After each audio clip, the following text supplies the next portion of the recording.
তারা অবশ্যই এ বিষয়ে অবগত রয়েছেন। পত্রিকা হোক অথবা টেলিভিশন হোক, সবখানেই অহেতুক ও মুখরোচক খবরে ভরপুর। হলুদ সাংবাদিকতা নিয়ে ফ্রাঙ্ক লুথার মঠের দ্বিতীয় বৈশিষ্ট্য হল ছবি আর কাল্পনিক নকশার অপরিমিত ব্যবহার। বর্তমানে আমরা দেখতে পারি অনেক সংবাদেই ছবির সাথে খবরের কোনো মিল নেই।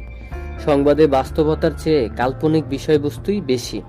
এতে করে সংবাদের বাস্তব দিক ঢাকা পড়ে যায় এবং কাল্পনিক দিকই বেশি অলংকৃত হয়।